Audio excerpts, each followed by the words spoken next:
Hello my dear aspirants और जो preparation कर रहे हैं गवर्नमेंट जॉब के लिए, वेलकम टू आर के सिंपल क्लासेस में। और करंट अफेयर्स ऑफ 18 दिसंबर बहुत शॉर्ट में बहुत अच्छा। I will try to my level best to explain. First question is on which day is observe Bhutan day. Bhutan day कब सेलिब्रेट किया जाता है? ऑप्शंस में है 17 दिसंबर, 16 दिसंबर, 15, 10 दिसंबर। राइट आंसर 17 दिसंबर। एवरी ईयर 17 दिसंबर को भूटान नेशनल डे सेलिब्रेट किया जाता है। वाई? क्यों सेलिब्रेट किया जाता है? तो इसलिए सेलिब्रेट किया जाता है कि this day marks the coronation of first king of Bhutan Druk Gyalpo Ugyen Wangchuck on December 17, 1907। 1907 में 17 दिसंबर को ही भूटान के पहले राजा उगियन वांगचुक का कोरोनेशन हुआ था। मैंने राज सिंहासन पर वो बैठे थे, उन्हीं की याद में उसी को मार्क करने के लिए ये डे सेलिब्रेट किया जाता है। भूटान में जो official day of the king is, तो क्या होता है? ड्रुक ग्यालपो होता है, which means dragon king in Dzongkha. Dzongkha माने वहां की ऑफिशियल लैंग्वेज है, जिसका ड्रुक ग्यालपो का मतलब होता है ड्रैगन किंग वहां की भाषा में। इसको आप रिमेंबर रखिएगा। और उसके बाद है, तो हर साल 17 दिसंबर को भूटान अपना राष्ट्रीय नेशनल डे मनाता है, भूटान डे मनाया जाता है। यहाँ प्रेजेंट में कौन है किंग है वहाँ के? तो प्रेजेंट किंग जो वहाँ पर है जिंगमे खेसर नामग्येल, जो भारत में अभी दिसंबर में ही आए थे, भारत विजिट किया था अपनी क्वीन जेटसन पेमा वांगचुक के साथ। और प्रधानमंत्री मोदी जी ने मार्च में विजिट किया था भूटान, और वहां पर भूटान ये पहले विदेशी हैं, फर्स्ट फॉरेनर बने जिनको भूटान ने अपना highest civilian award the order of the Druk Gyalpo दिया था। ड्रुक ग्यालपो इनको दिया था, पहले विदेशी हैं ये, फर्स्ट विदेशी, first foreigner to receive this highest civilian award of Bhutan. Bhutan जो नाम पड़ता है, ये भूटिया लोग जो वहां पर रहते हैं उनके नाम पर भूटान नाम पड़ा है, इसको भी रिमेंबर रखिएगा। और भारत और भूटान के बीच में बहुत ही क्लोज रिलेशन है, बहुत क्लोज टाइज है। अब भूटान के बारे में और जान लीजिए। Bhutan is also known as Drukyul. Bhutan को ड्रकयुल के नाम से भी जाना जाता है, जिसका मतलब होता है land of thunder dragon.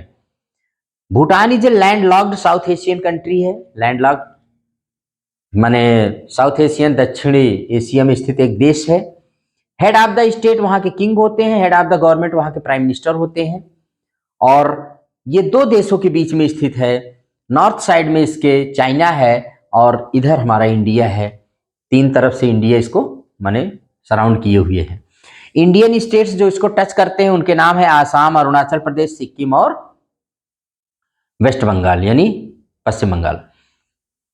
Bhutan से एक भारत के बीच में, भारत की ने रिस्पॉन्सिबिलिटी ली है भूटान की सिक्योरिटी सेफ्टी की, और डिफेंस के मामले में पूरा भारत उसको सिक्योर करता है। उसके अलावा आप जब देखेंगे इंडिया का मैप, तो एक कैसे जाता है मेन लैंड इंडिया से नॉर्थ ईस्ट को जोड़ने वाला एक रास्ता है, जिसका नाम है सिलीगुड़ी कॉरिडोर या चिकन नेक कॉरिडोर। तो यहीं पर भूटान में स्थित एक स्थान है जिसका नाम था डोकलाम पठार या डोकलाम प्लेटो, जहां पर चीन अपनी सेना को स्थापित करना चाहता था, बट भारत ने उसका विरोध किया। और ये डोकलाम विवाद जानते रहिए किन दो देशों के बीच में है, इंडिया और चाइना के बीच में था, जबकि डोकलाम पठार वास्तव में किसका है? तो भूटान का था। अब चाइना की गलत मंशा क्या थी? उसकी गिद्ध नजर किस पर थी कि अगर हम इसके चिकन नेक गलियारे को हम यहां से ब्लॉक कर दें, तो भारत के जो नॉर्थ ईस्ट के 7 सिस्टर्स हैं उनसे भारत कट जाएगा और वहां पर हम अपने मन का कर सकते हैं।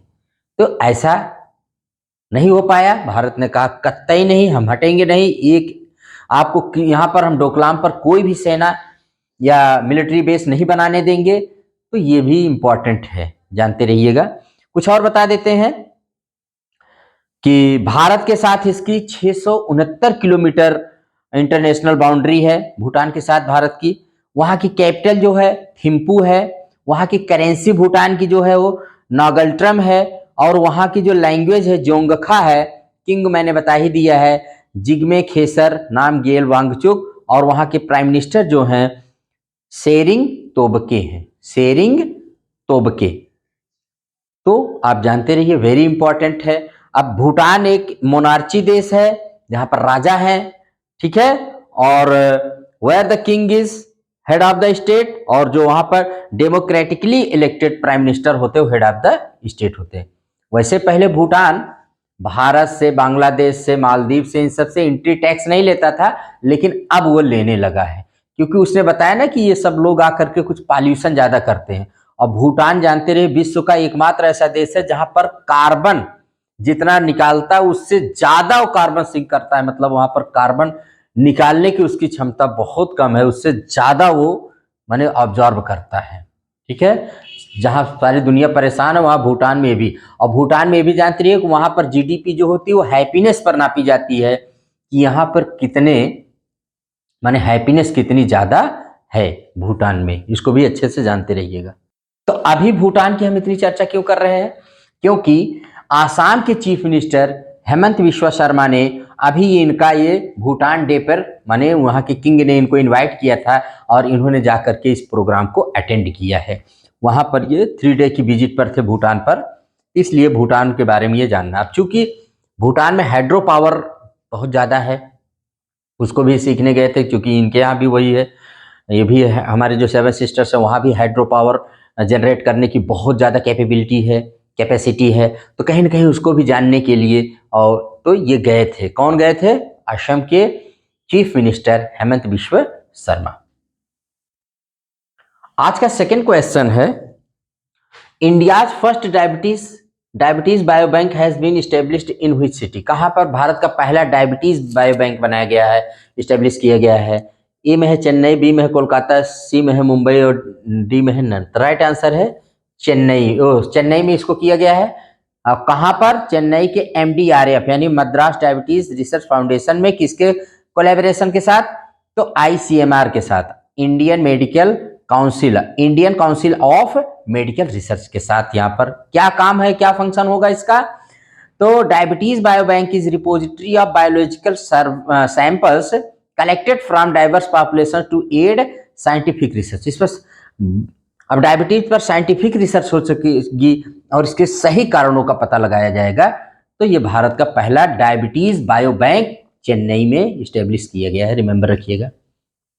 दूसरा है, with whom Indian Navy have inked an MOU recently for logistics education research and training? किसके साथ इंडियन नेवी ने अभी मैंने समझौता किया है लॉजिस्टिक्स के ट्रेनिंग, रिसर्च और एजुकेशन के लिए? JNU, IIT दिल्ली, गति शक्ति यूनिवर्सिटी, IIT चेन्नई। तो राइट आंसर है गति शक्ति यूनिवर्सिटी जो गुजरात के वडोदरा में है। तो लॉजिस्टिक्स की ट्रेनिंग, एजुकेशन और रिसर्च को लेकर के, इससे क्या होगा? लॉजिस्टिक्स का मतलब समझिए, जो माल भाड़ा जो ये आवाजाही होती है, इसको कम करने के लिए कहीं न कहीं इसको समझौता हुआ है इंडियन नेवी और गति शक्ति यूनिवर्सिटी के बीच, जो गुजरात के वडोदरा में है। इसका पर्पज और भी जान लीजिए। The agreement is designed to improve the logistics capabilities of Indian Navy and align with national initiatives such as PM Gati Shakti National Master Plan and National Logistics Policy 2022। राष्ट्रीय लॉजिस्टिक्स पॉलिसी जो है 2022 और जो PM गति शक्ति national master plan है उसके साथ कदम से कदम मिलाने के लिए, कहीं ना कहीं उसके साथ अलाइन करने के लिए ये समझौता दोनों के बीच में हुआ है। इसको भी आप अच्छे से रिमेंबर रखिएगा। एक यहाँ पर और न्यूज है, हमारे देश के यूनियन मिनिस्टर प्रहलाद जोशी जी ने एक लॉन्च किया है न्यू दिल्ली में। क्या लॉन्च किया है? CGS NPF। क्या है ये? इसका फुल फॉर्म देख लीजिए, credited guarantee scheme for ENWR based place financing. मतलब इसका क्या है? To provide loan facility to small farmers to save them from distress selling. कष्टदायक सेलिंग जो होती है, कष्टकारी सेलिंग से बचाने के लिए, माने छोटे किसानों को लोन देने के लिए। Under this scheme a loan of 75 lakh will be given for agricultural purposes and a loan up to rupees 200 lakh for non agricultural purposes. Agriculture purpose के लिए 75 लाख, नॉन एग्रीकल्चर पर्पज के लिए, नॉन एग्रीकल्चर पर्पज के लिए 200 लाख की लोन की व्यवस्था इसमें की जाएगी। और किसानों के कहीं न कहीं बचाने की कोशिश है कि उनको डिस्ट्रेस सेलिंग न करनी पड़े। उसके बाद एक न्यूज़ और भी है, इसमें जानते रहिएगा। आईएनएस निर्देशक, ये अभी आज ही आंध्र प्रदेश के विशाखापत्तनम में ये इसको कमीशन किया गया है। आईएनएस निर्देशक को माने इंडियन नेवल शिप को जो बनाया गया है garden reach ship builders engineers Kolkata के द्वारा। क्या है, क्यों बनाया गया है? तो ये एक प्रकार का सर्वे शिप है, सर्वे वेसल होगा for hydrographic surveys, navigation aid and marine operations. Hydrographic survey, navigation और मैरीन ऑपरेशंस के लिए ये बनाया गया है। It is the second ship under Indian navy survey vessel large project. ये सर्वे वेसल का सेकेंड शिप है जिसको यहां पर बनाया गया है। ठीक है, हमारे देश के लॉ मिनिस्टर मंत्री अर्जुन राम मेघवाल जी ने लोकसभा में पेश किया एक देश एक चुनाव संशोधन बिल को। ठीक है, इसमें 129वां संविधान संशोधन विधेयक बिल है और इसका मतलब है इसके वन नेशन वन इलेक्शन पर विचार करने के लिए पूर्व राष्ट्रपति रामनाथ कोविंद की अध्यक्षता में 2 सितंबर 2023 को एक पैनल बनाया गया था। तो इसको जान लीजिए, इसमें विधानसभा और लोकसभा के चुनाव एक साथ कराए जाएंगे, जैसा कि 1952 से लेकर 1967 तक एक ही साथ हो रहे थे सारे चुनाव। 1967 के बाद डिस्टर्ब हो गए। अब इस कमेटी में 7 देशों की चुनाव प्रक्रिया पर रिसर्च किया गया, वहां से बातें ली गई हैं कोविंद कमेटी से जो थे। कहाँ कौन से देश हैं? तो स्वीडन, बेल्जियम, जर्मनी, ये तो 3 यूरोपीय हो गए। जापान, फिलीपींस, इंडोनेशिया, ये इधर को हो गए। और दक्षिण अफ्रीका, ये अफ्रीका से। मतलब ये 7 देशों को स्टडी करके ये रिपोर्ट तैयार की गई। समिति में कुल 8 सदस्य थे जिसमें रामनाथ कोविंद जी अध्यक्ष थे और हरीश सल्वे एक वरिष्ठ अधिवक्ता थे। 3 नेता थे, अमित शाह, अधीर रंजन चौधरी, गुलाम नबी, और 3 पूर्व अफसर थे, एन.के. सिंह 15वें वित्त आयोग के पूर्व अध्यक्ष, डॉक्टर सुभाष कश्यप लोकसभा के पूर्व महासचिव और संजय कोठारी पूर्व मुख्य सतर्कता आयोग। ये तरह से 8 सदस्यों की ये समिति बनाई गई थी वन नेशन वन इलेक्शन के लिए। और इससे बता रहे हैं कि इसके बहुत फायदे होंगे, हमारे देश की जीडीपी भी 1-2% बढ़ सकती है, इतना तक लोग इसमें बता रहे हैं। और जो आए दिन चुनाव होता रहता है उससे भी देश को मुक्ति मिलेगी। हमारे प्रधानमंत्री मोदी जी ने राजस्थान की राजधानी जयपुर में माने बिजली, पानी, सड़क और रेलवे से जुड़ी 46,300 करोड़ रुपए से ज्यादा की 24 परियोजनाओं का उद्घाटन व शिलान्यास किया। इसमें 16 केंद्र सरकार की, 8 राज्य सरकार की परियोजनाएं हैं और PKCERCP का भी के पहले चरण का उद्घाटन किया। तो आप जान लीजिए PKCERCP, इसका पहले नाम ERCP था, लेकिन जनवरी 2024 में इसका नाम हो गया PKCERCP, यानी Parvati Kali Sindh Chambal eastern Rajasthan canal project. अब इसमें क्या होगा? तो इसमें जानते रहिएगा कि PKCERCP में चंबल और इसकी सहायक नदियां पार्वती, काली सिंध, कूनो, बनास, बाणगंगा, रूपरेल, गंभीरी और मेष शामिल है। Parvati Kali Chambal eastern Rajasthan canal project एक नदी जोड़ो परियोजना है। वेरी इंपॉर्टेंट पहला फैक्ट, एक नदी जोड़ो परियोजना है। ठीक, और यह राजस्थान के 21 जिलों में पेयजल, सिंचाई और औद्योगिक जलापूर्ति करेगी। इसको अच्छे से जानते रहिएगा। यह मध्य प्रदेश और राजस्थान में जल संकट कम होने की उम्मीद है और मध्य प्रदेश और राजस्थान में इसको लेकर के समझौता भी हुआ है। मध्य प्रदेश के 12 जिलों को और राजस्थान के 21 जिलों को ये बेनिफिट पहुंचाएगी, ये PKCERCP नदी जोड़ो परियोजना। PKC लिंक प्रोजेक्ट इसको बोला जाता है। ठीक है, और वेरी इंपॉर्टेंट है, भारत की पहली नदी जोड़ो परियोजना केन और बेतवा जो मध्य प्रदेश और यूपी के बीच में है उसको किया जा रहा है। और ये दूसरी हमारे हिसाब से योजना है जिसको नदी जोड़ो योजना में किया गया है। भारत के NSA national security advisor Ajit Doval ji चीन की यात्रा पर गए हैं। और चीन में जानते हैं कि चीन के साथ हमारे भारत चीन पेट्रोलिंग एग्रीमेंट, तो भारत के जानते हैं कि भारत के साथ चीन की बहुत लंबी बॉर्डर लगती है जिसको हम लोग क्या कहते हैं, आप जानते हैं कि नहीं, उसको हम लोग क्या कहते हैं भाई? तो मैं बता रहा था भारत और वैसे तो भारत और चीन के बीच में मैकमोहन रेखा भी है लेकिन चीन उसको मान्यता नहीं देता है। एक लाइन है LAC line of actual control, ये भारत और चीन के बीच में है। और दूसरी जो LOC है वो भारत और पाकिस्तान के बीच में है, लाइन ऑफ कंट्रोल, और ये है लाइन ऑफ एक्चुअल कंट्रोल। इसको भी अच्छे से जानते रहिएगा। भारत और चीन के बीच में कुछ जगह है जैसे आप जानते रहिए, पूछे जाते हैं किसके बीच में ये डिस्प्यूटेड प्लेस हैं, जैसे दौलत बेग ओल्डी, गलवान, हॉट स्प्रिंग, डेमचौक, पेंगोंग, तेमसॉक, ये सब भारत और चीन के बीच में विवादित कहीं ना कहीं हमेशा चर्चा में रहते हैं।